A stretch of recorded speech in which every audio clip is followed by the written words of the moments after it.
තෙරුවන් සරණයි හැම දෙනාටම. අදත් අපි ඔබට ඉතාමත්ම වටිනා ධර්මකාරණාවක් පිළිබඳව කියා දෙන්න බලාපොරොත්තු වෙන්නේ.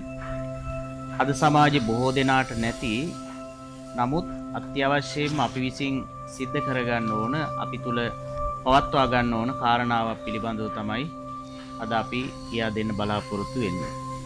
ඉවසීම පිළිබඳව. ඉවසීම අද බොහෝ සමාජයේ තුල මිනිස්සු තුල අපි දකින්නේ නැහැ. හැම කෙනාම කේන්ති ගන්නෝ, තරහ ගන්නෝ, හැම තැනම ඉවසීමේ යුක්තව කටයුතු කරන පුද්ගලයන් අඩු බවක් අපිට තේරෙනවා, දකිනවා. බුදුරජාණන් වහන්සේ දේශනා කළ එක්තරා කතා ප්‍රවෘත්තියක් තියෙනවා, සාන්තිවාදී තාපසයාගේ කතාව. ඔබ අහලා ඇති. පින්වත්නි, ඒ කාලේ හිටිය කලාබු කියලා රජතුමෙක්. මේ කලාබු කියන රජතුමා බොහොම බේබදු ජීවිතයක් තමයි ගත කළේ. මත්පැන් පානය කරමින් විනෝදකාමී ජීවිතයක් ගත කළේ.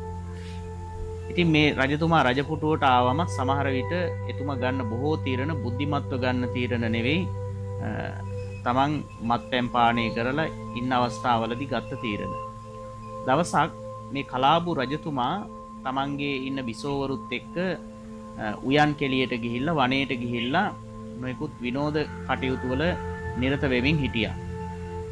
ඒ ඉන්න අවස්ථාවේදී මේ කලාබු රජතුමා මත්පැන් පානය කරන කෙනෙක් නිසා මත්පැන් බීලා වෙරි වෙලා හිටියේ.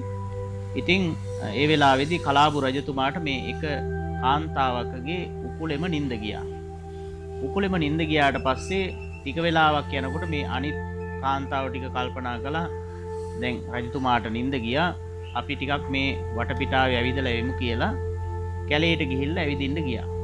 ඔහොම ඇවිදීගෙන යනකොට සාන්තිවාදී තාපසයා භාවනා කරමින් ඉන්නවා.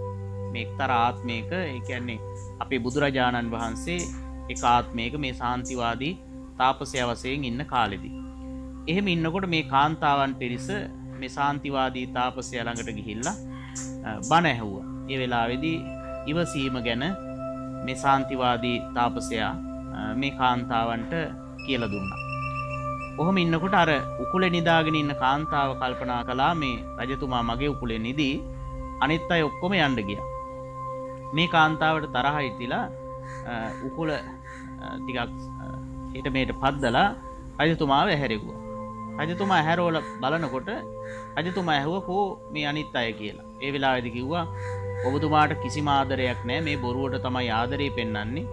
අන්න ඒ අය මේ ඇවිදින්න ගියා, අන්න අර තාපසයෙක් ළඟට ගිහිල්ලා උකුළු මුකුළු කරමින් ඉන්නවා කියලා. ඒ වෙලාවේදී මේ රජතුමාට කලාබු රජුරවන්ට බොහොම තරහ ගියා, කේන්ති ගියා. දැන් සාන්තිවාදී තාපසයා ළඟට ගියා, ගිහිල්ලා බලනකොට මේ කාන්තාව ටික ඔක්කොම බනහමින් ඉන්නවා.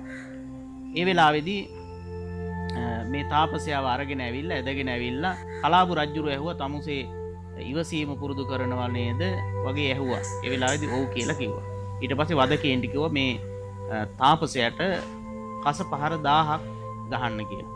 කස පහර 1000ක් ගැහුවා. ඔබ හිතන්නකෝ, කසයකින් 1000ක් ගහුවම මොනතරම් වේදනාවක් දැනෙනවද? නොමරා මැරුවා වගේ වැඩක් කළේ. ලේ පෙරා ගනිමින් දැන් සාන්තිවාදී තාපසයා ඉන්නවා. ඒ වෙලාවේදී කලාබු රජුරෝ මොකද කළේ? තමුසේ තවත් ඉවසනවද කියලා ඇහුවා. ඒ වෙලාවේදී අනේ මට පහර දුන්න අයටත් ඔබතුමාටත් මෛත්‍රී වේවා කියලා මේ කලාබු රජුරෝ සෙත් පතනවා වගේම දැන් ඉවසීමෙන් කටයුතු කරනවා. ඒ වෙලාවේදී කලාබු රජුරෝ වදකයන්ට කිව්වා මේ වම් අත කපලා දාන්න කියලා සාන්තිවාදී තාපසයාගේ. වම් අත කපලා ඇහුවා, දැන් තවමත් ඉවසනවද කියලා. ඒ වෙලාවේදී ඔහු කියනවා, මම තවමත් ඉවසනවා, ඔබ සෑම දෙනාටම මෛත්‍රී කරනවා කියලා. ඊට පස්සේ දකුණු අතත් කැපුවා.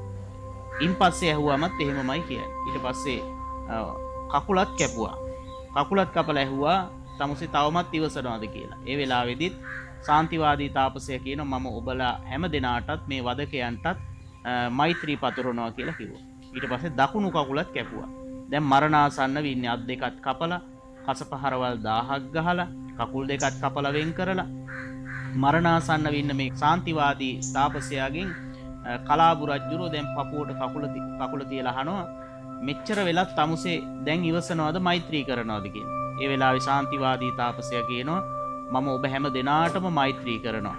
මට මේ වද දුන්න අයටත් ඔබතුමාටත් මම මෛත්‍රී කරනවා කියලා දැන් කිව්වම රජතුමා මොකද කළේ?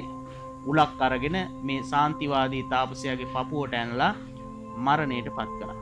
එතකොට මේ පුංචි කතාවේ මේ සාන්තිවාදී තාපසයා වශයෙන් ඒ ආත්මෙ හිටියේ අපේ ගෞතම බුදුරජාණන් වහන්සේ. එතකොට මේ පුංචි බණ කතාවෙන් අපි ඔබට කියා දෙන්න උත්සාහ කරන්නේ බලන්න ඉවසීම කොච්චර වැදගත්ද කියලා.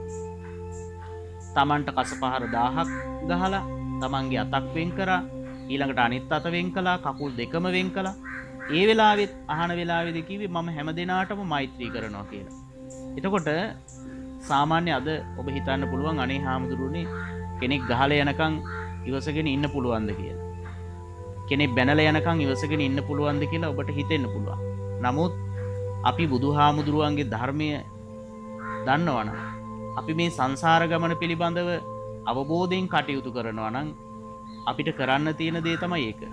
කෙනෙක් එකවරක් දෙවරක් බැන්නොත් ගැහුවොත් ඉවසන් ඉඳලා අවසානයේ ගහනවා කියන එක නෙවෙයි.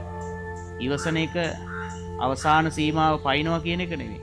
අපි කරන්න ඕනේ හැම මොහොතකම අපි බුදුහාමුදුරුවන්ගේ ධර්මයේ දන්න අය නම් අපිට පුළුවන්කම තියෙන්න ඕනේ අපේ ජීවිතේ නැති වුණත් ඉවසීම පුරුදු කරන්න. ඒ වගේම තමයි බුදුරජාණන් වහන්සේ කපචූපම කියන සූත්‍රයේදී දේශනා කළා මහණෙනි යම් පුජ්‍යලේ කියතක් අරගෙන ලී ඉරන්නාසේ තමන්ගේ ශරීරයේ අත්පය වෙන් කරලා දැම්මත් තමන් ධර්මයේ දන්නවනම් ඔබ තුනුරුවන්ට අනුව කටයුතු කරනවනම් ඔබට එක් කිසිම කෙනෙක් කෙරෙහි කේන්තියක් තරහාවක් ඇති වෙන්නේ නැහැ කියලා කකචූපම සූත්‍රයේදී බුදුහාමුදුරුවෝ දේශනා කළා. කියතක් අරගෙන තමන්ගේ ශරීරයේ සියලු කොටස් වෙන් කළා. එතකොට ඔබට පැහැදිලි ඇති බුදුරජාණන් වහන්සේ දේශනා කරන්නේ තමන්ගේ ජීවිතේ නැති වුණත් ඉවසීම පුරුදු කරන්න කියන එකයි බුදුරජාණන් වහන්සේ අපිට දේශනා කළා තියෙන්නේ. ඉතින් මේ පුංචි දහම් කතාවෙන් වර්තමාන ඔබට අපි දෙන පණිවිඩය තමයි එකපාර කරන්න බැරි වුණත් ඔබට කෙනෙක් බනිනකොට කොහොමද ඉවසගෙන ඉන්නේ කියලා හිතයි. නමුත් ඔබ පළමු වර දෙවෙනි වර ඉවසන්න. කෙනෙක් ගැහුවොත් ඔබට ඉවසන්න බැරි වෙයි. නමුත් ඔබ ඉවසන්න. ඔබ ඉවසලා මේ ගුණය Taman තුල ප්‍රගුණ කළාම, අන් අයට මෛත්‍රිය පුරුදු කළාම, මෛත්‍රිය ප්‍රගුණ කළාම ඔබට යම් දවසක Tamanගේ ජීවිතේ නැති කලත් කියතකින් තමන්ගේ අතපය වෙන් කරලා කෑලි කෑලි වලට කපලා දැම්මත් ඔබට ඉවසීම එදාට ලබා ගන්න පුළුවන් මේ පුරුදු කරලා තිබුණොත් ඔබට අන් හැම දිනාටම මෛත්‍රී කරන්නට පුළුවන්කම ලැබේ. ඉතින් එහෙමනම් අපි හැම දිනාටම සිහිපත් කරන්නේ ඔබ මෙලව ජීවිත ගත කරනකොට ඔබ ඔබේ පෞල් ජීවිත තුළ ඉවසීම පුරුදු කරන්න, සමාජයත් එක්ක ජීවත් වෙනකොට ඉවසීම පුරුදු කරන්න, යහපත්ව කටයුතු කරන්න. ඉවසීමේ ගුණාංගය, මෛත්‍රී කිරීමේ ගුණාංගය ඔබේ ජීවිතයට එකතු කරගන්න කියලා හැම දිනාටම බොහොම කරුණාවෙන් යුක්තව සිහිපත් කරනවා. සෑම දිනාටම තෙරුවන් සරණයි.